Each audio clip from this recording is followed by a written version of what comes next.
मित्रों नमस्कार। प्रकृति क्लासेज में आप सभी का स्वागत है। जैसा कि आप लोग देख रहे हैं, हमने एक श्रृंखला स्टार्ट किया है जिसमें हिंदी विषय पर चर्चा की जा रही है। हिंदी में भी वर्ण व्यवस्था। अब तक हम लोग 3 क्लास देख चुके हैं। आज ये चौथी क्लास है जिसमें हम लोग दूसरी क्लास तीसरी क्लास में वर्ण व्यवस्था को देखते हुए व्यंजन का वर्गीकरण आज हम लोग करेंगे। ये कितने प्रकार के होंगे, किस आधार पे किया जा सकता है। तो ये आज का टॉपिक बहुत ही इम्पोर्टेंट है। इसमें लगभग 1-2 क्वेश्चन हर परीक्षाओं में पूछे जाते हैं। तो इस तरह से हम लोग आगे देखेंगे। क्या कहा जाए, प्राण वायु या उच्चारण प्रयत्न के आधार पर व्यंजनों का वर्गीकरण। मतलब किसका वर्गीकरण किया जा रहा है? व्यंजनों का वर्गीकरण किया जा रहा है, जिसमें इसको हम 2 भागों में बांट सकते हैं। एक अल्प प्राण, दूसरा महाप्राण। तो कितने भागों में बांट सकते हैं? 2 भागों में, अल्प प्राण और महाप्राण। तो अब आती है बात यहाँ पे, अल्प प्राण किसे कहा जाता है? तो ये जिन व्यंजन वर्णों के उच्चारण में श्वास वायु अल्प प्राण में निकले, अल्प प्राण कहलाते हैं। मतलब क्या कहा जा रहा है? जिन व्यंजन वर्णों के उच्चारण में श्वास वायु अल्प मात्रा में निकले, उन्हें क्या कहा जा रहा है? अल्प प्राण कहते हैं। जैसे अब इसको अगर देखेंगे तो प्रत्येक वर्ग का पहला, तीसरा, पांचवा, मतलब वर्ग क्या होगा? जैसे हमने आपको बताया था, ये का वर्ग, चा वर्ग, टा वर्ग,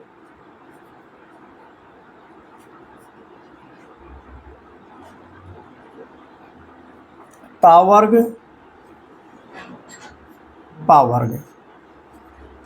इसके अंतर्गत कह रहा है प्रत्येक वर्ग का प्रत्येक वर्ग का पहला, तीसरा और पांचवा वर्ण। मतलब पहला क्या वर्ण होगा इसमें? का। फिर उसके बाद तीसरा क्या होगा? ग, का, गा। फिर पांचवा क्या होगा? अंगा। अब इसी में देखेंगे तो पहला ये हो गया, दूसरा क्या हो जाएगा हमारा? खा हो जाएगा। तीसरा क्या हो जाएगा? ये हमारा तीसरा हो गया। ये चौथा क्या हो जाएगा? घा हो जाएगा। और ये क्या हो जाएगा? पांचवा हो गया। ठीक। तो इस तरह से हमारा देखेंगे तो अल्प प्राण में हम किसकी गणना करेंगे? का, गा, अंगा। ये 3 वर्ण हो गए। यहाँ कहा जा रहा है पहला, तीसरा, पांचवा, ये चीज कहा जा रहा है। तो हमारा और क्या होगा इसमें? अंतस्थ। अंतस्थ में या, रा, ला, वा प्लस सभी क्या होंगे? स्वर। ये क्या होंगे? हमारे अल्प प्राण होंगे। तो इस तरह से हम देख सकते हैं। इसमें अगर इसकी चर्चा करेंगे तो चा, जा, इया, टा, डा, अड़ा, ता, दा, ना, पा, बा, मा। ये हो गए वर्ग। ये वर्गीय व्यंजन का पहला, तीसरा और पांचवा वर्ण है। ठीक, ये हो गया। उसके बाद क्या कह रहा? अंतस्थ, या, रा, ला, वा और क्या होंगे? सभी स्वर। ये क्या होंगे? सब हमारे अल्प प्राण होंगे। अब इसी तरह अगर कह रहा है दूसरा भाग इसका जो है महाप्राण। तो महाप्राण हम किसे कहते हैं? जिन व्यंजन वर्णों के उच्चारण में श्वास वायु अधिक मात्रा में निकलती है। क्या कहा जा रहा है? जिन व्यंजन वर्णों के उच्चारण में श्वास वायु अधिक निकलती है। यहाँ पे अल्प दिया है, यहाँ पे महा दिया है। अल्प का मतलब कम निकले, महा का मतलब अधिक। ठीक, ये चीज आप लोग यहीं से डिसाइड कर सकते हैं। अल्प प्राण और महाप्राण परिभाषा में ही देख सकते हैं। अल्प का मतलब कम मात्रा में और महा का मतलब अधिक मात्रा में निकले। ठीक, तो यहीं से क्या कहा जाए? जिन व्यंजन वर्णों के उच्चारण में श्वास वायु अधिक मात्रा में निकलती है, उन्हें क्या कहा जाता है? महाप्राण। अब ये कहा जा रहा है ये प्रत्येक वर्ग का दूसरा, चौथा, उसमें क्या हो गया? पहला, तीसरा, पांचवा था अल्प प्राण में। महाप्राण में दूसरा और चौथा हो गया, प्लस ऊष्म व्यंजन। प्लस क्या आएगा? ऊष्म व्यंजन। मतलब उसमें अंतस्थ था, तो अल्प प्राण में अंतस्थ था। महाप्राण में क्या आएगा? ऊष्म व्यंजन। तो यहाँ पे हम देखें तो ये का वर्ग, चा वर्ग, टा वर्ग, ता वर्ग, पा वर्ग। तो इसमें अगर देखेंगे तो दूसरा चौथा, ठीक। दूसरे में क्या आएगा, खा घा। इसमें क्या आएगा, छा झा। इसमें क्या आएगा, ठा ढा। इसमें क्या आएगा, था दा धा, ठीक। धा फा भा, ठीक, ये आएगा। और क्या आएगा, ऊष्म व्यंजन। ऊष्म व्यंजन में सा हा, ठीक, ये चीज़ आएंगे। तो इस तरह से हम देखेंगे तो वायु प्राण या उच्चारण प्रयत्न के आधार पर कितने भागों में बांटा गया है, इसको 2 भागों में बांटा है। जैसे एक हम देख रहे हैं यहाँ पे, हमने एक डायग्राम टाइप का बनाया, कौन किस में आएगा। ये देखिए वही चीज़ हम दोनों इकट्ठा करके हम दिखा रहे हैं यहाँ पे। जैसे का वर्ग में कितने वर्ण आएंगे, 5 वर्ण हैं। इसमें पहला, तीसरा, पांचवा, वर्ग का पहला, तीसरा, पांचवा। अगर देखेंगे तो का, फिर उसके बाद खा। जैसे महाप्राण में क्या आएगा, दूसरा, चौथा, का खा गा घा अंगा, ये चीज़ देखा जा सकता है। फिर इसी तरह चा वर्ग है। चा वर्ग में पहला, तीसरा, पांचवा, चा जा ञा छा झा। टा वर्ग में इसी तरह देखेंगे, टा डा अड़ा ठा ढा होगा, ठीक, ये ढा है, ये हो गया। फिर ता वर्ग में इसी तरह देखेंगे, ता दा ना था धा। पा वर्ग में देखेंगे, पा बा मा, ये क्या हो जाए, फा भा। प्लस इसमें क्या आएगा, अंतस्थ में या रा लावा, और प्लस ये सा हा, ठीक, ये चीज़ देखेंगे। और इसमें क्या आएगा, अल्प प्राण में सभी स्वर आएंगे, ठीक। यहाँ पे क्या कहा जा सकता है, सभी स्वर, जितने स्वर हमारे होते हैं ये क्या होगा, अल्प प्राण होगा। हम देख सकते हैं, अगर इसको हम देखा जाए तो हम सीधे कह सकते हैं 135, एक संख्या हम याद कर लें, 135 वर्ग का अगर देखेंगे तो 135, 135 का मतलब पहला, तीसरा, पांचवा, ठीक, क्या होगा, अल्प प्राण। 135 और प्लस क्या होगा, 24, इसको क्या लिख सकते हैं, 24, मतलब दूसरा और चौथा क्या होगा, महाप्राण होगा। अर्थात इसमें सभी स्वर आएंगे। इसमें क्या आएगा, अंतस्थ आएगा। सभी स्वर और अंतस्थ क्या होंगे, हमारे अल्प प्राण, और महाप्राण में ऊष्म व्यंजन आएंगे, ठीक। तो इस तरह से एक हम देख सकते हैं पूरा ये चीज़ हमारा अल्प प्राण और महाप्राण कंप्लीट हो गया, जिसमें से एक क्वेश्चन तो फिक्स है इसमें से आना। कोई भी एग्जाम होगा, अगर हिंदी का व्याकरण वर्ण व्यवस्था दिया है सिलेबस में, एक क्वेश्चन ये फिक्स है लगभग यहाँ से, अल्प प्राण और महाप्राण से। फिर अगर वहीं स्वर या घोषत्व तंत्री में कंपन के आधार पर व्यंजनों का वर्गीकरण करेंगे तो ये भी 2 प्रकार का होगा, ठीक। मतलब क्या कहेंगे, घोषत्व के आधार पे, मतलब एक अघोष में डिवाइड किया जा सकता है, क्या होगा, और दूसरा क्या होगा, सघोष में। सघोष को ही हम घोष कहते हैं, ठीक। इसी को क्या कहा जा सकता है, घोष। सघोष को ही हम क्या कहते हैं, घोष। तो अगर अघोष की बात करें, जिन व्यंजन वर्णों के उच्चारण में हमारी स्वर तंत्रियों में कंपन, मतलब स्वर तंत्रियों में कंपन नहीं होता है, उन्हें क्या कहा जाता है, अघोष व्यंजन कहा जाता है। मतलब क्या कहा जा रहा है, जिन व्यंजन वर्णों के उच्चारण में हमारी स्वर तंत्रियां क्या हैं, झंकृत नहीं होती हैं, झंकृत नहीं होती हैं, कंपन नहीं होता है, उन्हें क्या कहा जाता है, अघोष।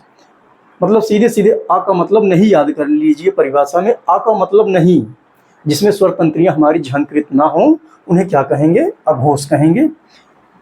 इसमें क्या आएगा, जैसे प्रत्येक वर्ग का पहला और दूसरा वर्ण आएगा। यहाँ पे जैसे अब कहा जाए प्रत्येक वर्ग का, ये हमारा ये का वर्ग हो गया, फिर यहाँ पे हमारा चा वर्ग हो गया, ये टा वर्ग हो गया, ता वर्ग हो गया, और क्या हो गया, पा वर्ग, ठीक। इसमें कहा जा रहा है पहला वर्ण, मतलब वर्ग का पहला और दूसरा वर्ण। इसका पहला वर्ण क्या होगा, का, दूसरा वर्ण क्या होगा, खा, ठीक। इसका क्या होगा, चा, इसका क्या होगा, छा, इसका टा, ठा, ता, था, पा, फा, ये हो गया। क्या होता है, ये अघोष होता है। मतलब वर्ग का पहला और दूसरा वर्ण क्या होगा, हमारा अघोष होगा। मतलब ये देखेंगे हम, ये 5 वर्गीय व्यंजन हमारे हैं, 5 वर्गीय, तो इसमें वर्ग का पहला और दूसरा क्या होगा, हमारा अघोष होगा। तो ये चीज़ें देख सकते हैं। वहीं पे अगर सघोष की बात किया जाए तो इसकी परिभाषा में देख सकते हैं हम, जिन व्यंजन वर्णों के उच्चारण में हमारी स्वर तंत्रियों में कंपन होता है। क्या कहा जा रहा है, जिन व्यंजन वर्णों के उच्चारण में हमारी स्वर तंत्रियों में कंपन होता है उन्हें क्या कहा जाता है, सघोष या घोष व्यंजन कहते हैं। क्या कहा जा रहा है, सघोष या घोष व्यंजन कहते हैं। तो इसके लिए क्या होगा, प्रत्येक वर्ग का, मतलब प्रत्येक वर्ग का कौन सा वर्ण होगा, तीसरा, चौथा और पांचवा वर्ण। क्या होगा इसमें, अब तीसरा, चौथा, पांचवा वर्ण। तो इसी में आप देख सकते हैं क, ख, गा, घा, अंगा, ये चा, छा, जा, झा, इया, टा, ठा, डा, ढा, आड़ा। इसी में देख सकते हैं ता, था, दा, धा, ना, पा, फा, बा, भा, मा। तो ये चीज़ देख सकते हैं। इसको हम क्या कह सकते हैं, 12 पढ़ सकते हैं। अघोष के लिए 12, सघोष के लिए क्या करते हैं, 345 कह सकते हैं। लेकिन नहीं, 345 कहना उचित नहीं है। हम लोग कहते जरूर हैं अपनी सुविधा के लिए, लेकिन कहना उचित नहीं है। पहला, दूसरा, फिर तीसरा, चौथा, पांचवा, ये वर्ग का पहला, दूसरा, तीसरा ये चीज़ होता है। अब फिर उसके बाद इसमें क्या हो जाएगा, इसी में देखेंगे ये तीसरा, चौथा, पांचवा, वर्ग का तीसरा, चौथा, पांचवा अक्षर प्लस सभी स्वर प्लस अंतस्थ, अंतस्थ प्लस हा, ठीक। और इसमें अगर बात करें हम अघोष में, तो इसमें आएगा सा, सा, सा। क्या हमारा आएगा, तीनों सा। मतलब ऊष्म व्यंजन में अगर इसमें एक चीज़ और देखा जा सकता है, प्लस ऊष्म व्यंजन, ऊष्म व्यंजन में, ऊष्म व्यंजन में हा को छोड़ दीजिए, क्या आएगा, सा, सा, सा, ये तीनों वर्ण आएंगे। मतलब सघोष में नहीं, हाँ ये अघोष में ये तीनों वर्ण आएंगे। इसमें आएंगे सा, सा, सा केवल आएगा। हा जो है हमारा किस में चला जाएगा, हा हमारा जो सघोष में जाएगा। ये चीज़ देखिए, जैसे यहाँ पे हमारा, यहाँ पे महाप्राण में था, लेकिन यहाँ हमारा इसमें आ रहा है, ठीक। जबकि क्या है, इसमें सभी ऊष्म व्यंजन हैं, इसमें भी ऊष्म व्यंजन है, लेकिन हा को छोड़ के, ठीक। ये चीज़ देखना है। जैसे सघोष की क्या बात कर रहा है, तीसरा, चौथा, पांचवा सभी स्वर प्लस अंतस्थ व्यंजन प्लस हा, ठीक। तो इसमें क्या कर सकते हैं, सभी स्वर कर सकते हैं प्लस सभी स्वर, सभी स्वर प्लस क्या कर सकते हैं, अंतस्थ व्यंजन, अंतस्थ व्यंजन।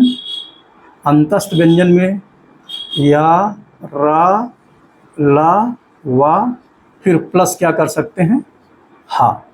ये चीज़ हम कर सकते हैं। क्या होगा हमारा, सघोष में हो गया। जब ये चीज़ देखेंगे तो इसका हमने एक डायग्राम टाइप का बनाया है, इसमें भी हम इसको दर्शा सकते हैं। जैसे क्या है, वर्ग का क्या है, पहला, दूसरा क्या है, अघोष है, और सघोष में तीसरा, चौथा, पांचवा है। सघोष या घोष में तीसरा, चौथा, पांचवा है, प्लस क्या है, ये प्लस ऊष्म व्यंजन। ऊष्म व्यंजन में सा, सा, सा केवल है, और इसमें देखेंगे तीसरा, चौथा, पांचवा, फिर उसके बाद क्या है, अंतस्थ व्यंजन। ये क्या है, या, रा, ला, वा, फिर उसके बाद प्लस हा, फिर प्लस सभी स्वर। तो ये चीज़ हम देख सकते हैं। तो इस तरह से ये हम लोग देख सकते हैं। मतलब लगभग एक लंबा सफ़र तय करते हुए लगभग 4 क्लासों में जो है वर्ण व्यवस्था जो है लगभग कंप्लीट कर चुके हैं। तो आप लोग देख रहे हैं इन चीज़ों को। इससे संबंधित कुछ प्रीवियस ईयर के क्वेश्चन हम लोग कर लेते हैं, जिसमें ये कुछ क्वेश्चन पूछे गए हैं, कुछ नहीं, लगभग हर परीक्षाओं में पूछे गए हैं। तो उन प्रीवियस ईयर के क्वेश्चनों को हम लोग देख लेते हैं। तो मित्रों, आज जैसे हम ये 10 क्वेश्चन लेके आए हैं टॉपिक से, जिनका हम लोग अध्ययन कर चुके हैं। इससे लगभग अधिक से अधिक क्वेश्चन हम अगले वीडियो में करेंगे। आज हम 10 ही क्वेश्चन को देख पाएंगे, जिसमें कहा जा रहा है शब्द की सबसे छोटी इकाई। तो किसको कहा जाएगा? शब्द कहा जाए। शब्द की सबसे छोटी इकाई क्या होता है? ये व्यंजन, स्वर, वर्ण, अयोगवाह। तो हमने क्या बताया है आपको? वर्ण। क्या होता है? वर्ण होता है। ठीक। इसी तरह दूसरा क्वेश्चन अगर देखें, क्या कह रहा? जो वर्ण स्वर की सहायता से बोले जाएं उन्हें क्या कहा जाता है? क्या कह रहा? जो वर्ण स्वर की सहायता से बोले जाएं उन्हें क्या कहा जाता है? वर्णमाला, स्वर, व्यंजन, ध्वनियाँ। तो वर्णमाला को हम क्या कहते हैं? वर्णों के व्यवस्थित समूह को वर्णमाला कहते हैं। स्वर मतलब जो वर्ण स्वतंत्र रूप से उच्चरित हों। लेकिन यहाँ क्या कह रहा है? स्वर की सहायता से। तो कौन बोले जाते हैं? व्यंजन। ठीक। तो ये आंसर क्या हुआ इसका? व्यंजन हुआ। तो इसी तरह तीसरा क्वेश्चन देखें अगर हम, तो तीसरा क्वेश्चन जो है, निम्न में से कौन से शब्द में री की मात्रा का उपयोग हुआ है? तो क्या करेंगे? अगर इसको हम अलग अलग लिखें तो ये वृष्टि है, ये रिपु है, ये क्रिया है, ये वर्षा है। ये इसमें कह रहा है री, ना कि ये रा की बात कर रहा है। ठीक। ये री, तो बा में क्या लगा है? री लगा है। वृष्टि, तो ठीक, इसमें कौन सा सही है? वृष्टि। अगला क्वेश्चन, व्यंजन को स्वर रहित लिखने के लिए किस चिन्ह का उपयोग किया जाता है? व्यंजन को स्वर रहित लिखने के लिए किस चिन्ह का प्रयोग किया जाता है? तो क्या कह रहा है इसमें? हलंत, अनुस्वार, स्वर, अनुनासिक। तो क्या करते हैं हम लोग? स्वर को लगाते हैं। जैसे हमने लिखा स्वर रहित लिखने के लिए, ये का अगर लिख रहे हैं तो इसमें ये स्वर रहित ये हुआ हमारा, ये इसके साथ ये स्वर है। तो इसको लिखने के लिए क्या, इसके नीचे क्या हमने लगाया है? हलंत। ठीक। तो इसी को क्या कहा जाता है? हलंत। तो अगला क्वेश्चन है, भाषा की मूल इकाई। भाषा की मूल इकाई क्या होती है? मूल इकाई को ही हम क्या कहते हैं? उच्चरित। भाषा की मौखिक इकाई क्या होती है? ध्वनि होती है। ठीक। इसको हम क्या कह सकते हैं? ध्वनि कह सकते हैं। फिर कह रहा शब्द की सबसे छोटी इकाई। शब्द की सबसे छोटी इकाई, फिर इसमें क्या कह रहा है? व्यंजन, अयोगवाह, वर्ण, स्वर। तो क्या होता है? ये स्वर होगा। ठीक। फिर कह रहा है सा का उच्चारण स्थान क्या होता है? इसको हमने क्या बताया है? ताल, दंत, मूर्धा, कंठ। तो हमने सा का 3 रूप बताया है। एक ये सा, एक ये सा, एक ये सा। हमने आपको बताया था इसको क्या कहा जाता है? तालव्य सा, दंत सा, मूर्धन्य सा। तो यहाँ पे कौन से सा की बात की जा रही है? ये तालव्य सा की बात की जा रही है। ठीक। इसी तरह वर्णों के कितने भेद होते हैं? वर्ण के कितने भेद होते हैं? जैसे हमने वर्णमाला पढ़ा, वर्ण के इसमें भेद कितने बताए गए हैं? 2। कौन कौन से? स्वर और व्यंजन। ठीक। एक स्वर होता है, दूसरा क्या होता है? व्यंजन। ठीक। तो यहाँ पे क्या पूछ रहा है? वर्णों के कितने भेद होते हैं? तो यहाँ पे क्या है? 2 भेद। ठीक। इसी तरह 9वां क्वेश्चन देखते हैं हम, वर्णों के समुदाय को क्या कहा जाता है? वर्णों के जो वर्ण, स्वर और व्यंजन जो हैं, इनके समुदाय को क्या कहा जाता है? ये क्या कहा जाता है? वर्णमाला कहा जाता है। ठीक। 10वां और अंतिम क्वेश्चन हम लोग देखेंगे, निम्न में कौन सा वर्ण अघोष है? अघोष हमने आपको क्या बताया है? किसी भी वर्ण का पहला और दूसरा वर्ण। हमने क्या बताया है? पहला और दूसरा वर्ण क्या होता है? अघोष। तो हम देख सकते हैं ये वर्ण का कौन सा, वर्ग का कौन सा वर्ण है? ये चौथा है, ये पहला है, ये तीसरा है, और ये का क्या है? ये भी तीसरा है। इसमें कौन सा होगा? ये का होगा। ठीक। तो इस तरह से हम देख सकते हैं ये सारे क्वेश्चन यूपीपी के हैं। ठीक। ये प्रीवियस ईयर में सारे क्वेश्चन पूछे गए हैं।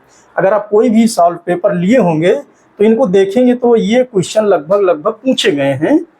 तो मित्रों, इस पे क्वेश्चन हम लोग और करेंगे, हम लगभग 50 से 100 क्वेश्चन के आसपास हम लोग करेंगे। तो इसको हम धीरे धीरे करते रहेंगे, लगभग 10-20 क्वेश्चन पर डे करेंगे। तो ये एक तरह से ये मेरा टॉपिक कंप्लीट हुआ। हम मिलते हैं नेक्स्ट वीडियो में। धन्यवाद।